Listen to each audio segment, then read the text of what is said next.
Hi friends, welcome to my channel. ఈరోజు నేను చెప్పబోయే టాపిక్ హోమ్ లోన్. సొంత ఇల్లు అనేది ప్రతి ఒక్కరి కల.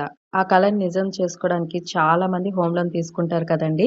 అయితే హోమ్ లోన్ తీసుకునే ముందు కొన్ని ముఖ్యమైన విషయాలు తెలుసుకోవడం చాలా అవసరం. అవి ఏమిటంటే, ప్రస్తుతం ఏ బ్యాంకులు అతి తక్కువ వడ్డీ రేటుతో హోమ్ లోన్ ఇస్తున్నాయి, ఫిక్స్డ్ రేట్ మరియు ఫ్లోటింగ్ రేట్ మధ్య తేడా ఏమిటి, ప్రాసెసింగ్ ఫీజు, ప్రీపేమెంట్ ఛార్జీలు అంటే ఏమిటి, సిబిల్ స్కోర్స్ తక్కువగా ఉన్నా లేదా ఆదాయం తక్కువగా ఉన్నా ఎక్కువ హోమ్ లోన్ ఎలా పొందాలి, 30 సంవత్సరాల హోమ్ లోన్‌ను కేవలం 10 సంవత్సరాల్లో ఎలా పూర్తి చేయాలి, దాంట్లో లక్షల రూపాయల వడ్డీ ఎలా ఆదా చేయాలి, వీటి గురించి నేను చెప్పాలనుకుంటున్నానండి. ఫస్ట్‌గా ఏంటంటే, వడ్డీ రేట్లు అందిస్తున్న కొన్ని బ్యాంకులండి. ఇక్కడ సిటీ యూనియన్ బ్యాంకు 8.25 నుంచి 10.5 సాలరీస్‌కి ఇస్తున్నారండి. 8.25 నుంచి 10.5 సెల్ఫ్ ఎంప్లాయీస్‌కి. తర్వాత యూనియన్ బ్యాంక్ ఆఫ్ ఇండియా 8.35 నుంచి 10.75 సాలరీస్‌కి, సెల్ఫ్ ఎంప్లాయీస్‌కి 8.35 నుంచి 10.75. అదే ఇండియన్ బ్యాంక్ అయితే 8.4 నుంచి 9.8, సెల్ఫ్ ఎంప్లాయీస్ అయితే 8.85 నుంచి 10.35 అనేది పర్సెంటేజ్ ఇస్తుందండి. సో, ఎప్పుడైనా సరే మనకి సాలరీస్ అంటే ఎంప్లాయీస్ అండి. Government, private employees. Self employees అంటే బిజినెస్ చేసేవాళ్ళు, వ్యాపారం చేసేవాళ్ళనమాట. సో, ఎప్పుడైనా సరే మనకి సాలరీస్ కన్నా సెల్ఫ్ ఎంప్లాయీస్ కంటే బిజినెస్ చేసే వాళ్ళకి ఇంట్రెస్ట్ అనేది కొంచెం ఎక్కువ ఉంటుందండి. తర్వాత మీకు ఏ వడ్డీ రేట్ వస్తుందో అది ప్రధానంగా సిబిల్ స్కోరు మరియు ఆదాయం మీద ఆధారపడి ఉంటుంది. మీ సిబిల్ స్కోర్స్ ఎక్కువగా, ఆదాయము బావుంటే తక్కువ ఇంట్రెస్ట్‌తోనే లోన్ వచ్చే అవకాశం అనేది ఉంటుందండి. ఫిక్స్డ్ రేట్ అంటే ఏంటంటే, ఫర్ ఎగ్జాంపుల్ మీకు 8.25తో ఫిక్స్డ్ రేట్‌తో మీరు 30 ఇయర్స్ హోమ్ లోన్ తీసుకుంటే మొత్తం 30 సంవత్సరాల పాటు కూడా 8.25 వడ్డీ రేటే కొనసాగుతుందండి. మార్కెట్‌లో వడ్డీ రేటు పెరిగినా లేదా తగ్గినా రేట్‌లో అయితే మార్పనేది ఉండదండి.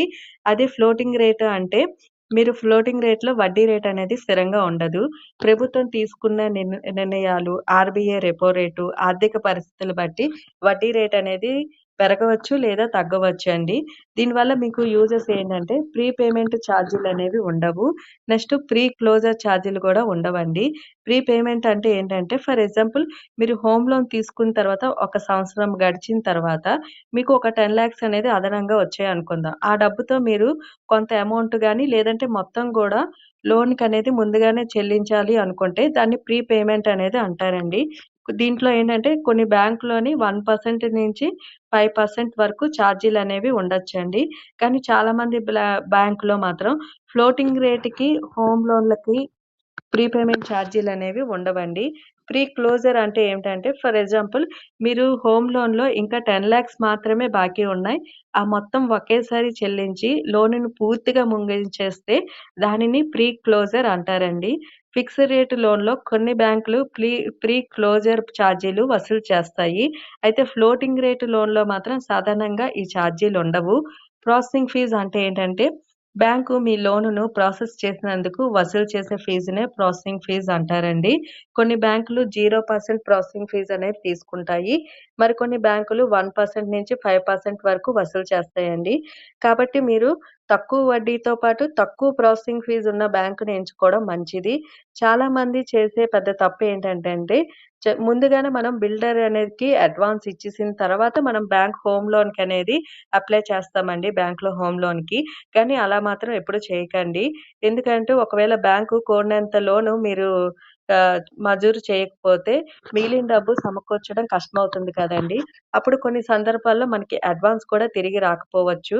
సో, సరైన విధానం ఏంటంటే, ముందుగా మనం బ్యాంకుకి వెళ్లి Aadhaar card, PAN card, salary slip, bank statements, form 16 వీటిని మనము తీసుకొనెళ్లి అక్కడ బ్యాంక్ ఎంప్లాయీస్‌కించి మనము అడిగితే బ్యాంక్ లోన్ మాకు ఎంతవరకు వస్తదో చెప్పండని అడిగితే వీళ్ళు ఇవన్నీ పరిశీలించిన తర్వాత బ్యాంక్ వాళ్ళేంచి మీకు చెప్తారండి. మీకు ఎంతవరకు లోన్ అనేది శాంక్షన్ చేయగలమో చెప్తారు. మీకు అవసరమైతే pre approved home loan letter కూడా ఇస్తుందండి. మీరు ఈ లెటర్ వల్ల మీకు ఎంత లోన్ వస్తుందో మీకు ముందే తెలుస్తది. సో, ఆ బడ్జెట్‌కి సరిపోయినట్లుగా మీరు ప్రాపర్టీ అనేది ఎంచుకోవచ్చండి. కొన్నిసార్లు ఏంటంటే బిల్డర్ నుంచి కూడా మనకి అదనపు డిస్కౌంట్ కూడా పొందే అవకాశం ఉంటుంది. ఎందుకంటే వాళ్ళకి ముందుగానే మనం ఈ లెటర్ చూపిస్తాం కాబట్టి దీనికి తగ్గట్టుగా మనకి ప్రాపర్టీ చూస్తాము. సో, మనకి లోన్ కూడా తొందరగా శాంక్షన్ అయిపోతది. సో, బిల్డర్‌కనేది తొందరగా అమౌంట్ అనేది వాళ్ళకి అకౌంట్ నుంచి వస్తది కాబట్టి, సో, వాళ్ళు కూడా మనకి డిస్కౌంట్ ఇచ్చే అవకాశం అనేది ఉంటుందండి. తర్వాత ఏంటంటే సిబిల్ స్కోర్స్ మనకి తక్కువగా ఉన్నా, ఆదాయం తక్కువగా ఉన్నా, ఎక్కువ హోమ్ లోన్ ఎలా పొందాలి? అలాగే 30 సంవత్సరాల హోమ్ లోన్‌ను 10 సంవత్సరాలు ఎలా పూర్తి చేయాలనే విషయాల గురించి వివరిస్తున్నానండి. మనకి సిబిల్ స్కోర్స్ తక్కువగా ఉంటే మనం ఏం చేయాలి అంటే, ఇప్పుడు వైఫ్ అండ్ హస్బెండ్ ఇద్దరు జాబ్ హోల్డర్సే అయితే, మనకి హస్బెండ్ అనేవాళ్ళేంటంటే ఒక 50,000 సాలరీ ఉండి, వైఫ్‌కి గూడా 50,000 సాలరీ ఉంటే, ఇద్దరు కలిపితే 1,00,000 అవుతది కదండీ! దాన్ని బట్టి మనకేంటంటే హోమ్ లోన్ అనేది ఎక్కువొచ్చే అవకాశం అనేది ఉంటుంది. సో, మీ జీవిత భాగస్వామి నుంచి సిబిల్ స్కోర్స్ మంచి ఆదాయం ఉంటే, జాయింట్ హోమ్ లోన్ కోసం అప్లై చేయొచ్చండి. ఇద్దరి ఆదాయం కలిసి లెక్కిస్తారు గాబట్టి, ఎక్కువ లోన్ అనేది మంజూరయ్యే అవకాశం అనేది ఉంటుంది. మంచి సిబిల్ స్కోర్ ఉన్న వ్యక్తి జాయింట్ అప్లైడ్ అయితే, తక్కువ వడ్డీ రేట్‌తోనే మనకి ఎక్కువ అనేది అమౌంట్ వచ్చే అవకాశం అనేది ఉంటుందండి. దానివల్ల ఏంటంటే, ఇద్దరికీ ఆదాయపు పన్ననేది అదే ఇన్‌కమ్ టాక్స్ అనేవి ప్రయోజనాలనేది మనకుంటాయండి. నెక్స్ట్ మనం 30 ఏళ్లలోనే హోమ్ లోన్‌ను త్వరగా ఎలా ముగించాలంటే, మనం ప్రతి సంవత్సరం గూడా ఒక అదనపు ఈఎంఐ అనేది చెల్లించాలండి. ఫర్ ఎగ్జాంపుల్ ఏంటంటే, మనం నెలకి 20,000 ఈఎంఐ కడితే, సంవత్సరంలో 12 మంత్స్‌కి మనం ఈఎంఐ కడతాం కదండీ!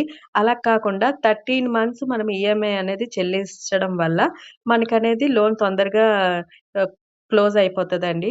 తర్వాతేంటంటే, మనం ప్రతి సంవత్సరం ఈఎంఐని 10% పెంచుకోవడం వల్ల కూడా మనకి తొందరగా అనేది ఆహ్, లోన్ క్లియర్ అయిపోతది. ఎందుకంటే, మనం మొదటి సంవత్సరం 10,000 కడితే సెకండ్ ఇయర్ అనేది 11,000 కట్టాలండి. థర్డ్ ఇయర్‌కొచ్చేసరికి 12,100 అంటే ఎవ్రీ ఇయర్ మనము 10% యేసుకొని పెంచుకుంటూ వెళ్తే, మనకి లోను కాల వ్యవధి అనేది గణనీయంగా తగ్గుతదండి. తర్వాత మనకి బోనస్ లేదా అదనపు డబ్బు వచ్చినప్పుడు ప్రీపేమెంట్ చేసుకోవడం. అంటే ఒక సంవత్సరం పూర్తయిన తర్వాత అవకాశం వచ్చినప్పుడల్లా లోన్‌లో కొంత మొత్తం ముందుగానే చెల్లిస్తే, అప్పుడు అసలు బాకీ మనకి తగ్గుతదండి. దానివల్ల మనకి వడ్డీ కూడా తగ్గుతది. సో, ఈ 3 పద్ధతులు కలిసి పాటిస్తే మనకి 30 ఇయర్స్ హోమ్ లోను 15-20 ఇయర్స్‌లోనే పూర్తి చేసే అవకాశం అనేది ఉంటుందండి. దీనివల్ల ఏంటంటే మనకి వడ్డీ తగ్గుతడం వల్ల మనకి కొన్ని లక్షలనేది మిగిలే ఛాన్సెస్ అనేది ఉంటుందండి. మీకు ఈ వీడియో నచ్చినట్లయితే లైక్ చేయండి, షేర్ చేయండి, సబ్స్క్రైబ్ చేయండి. Thank you.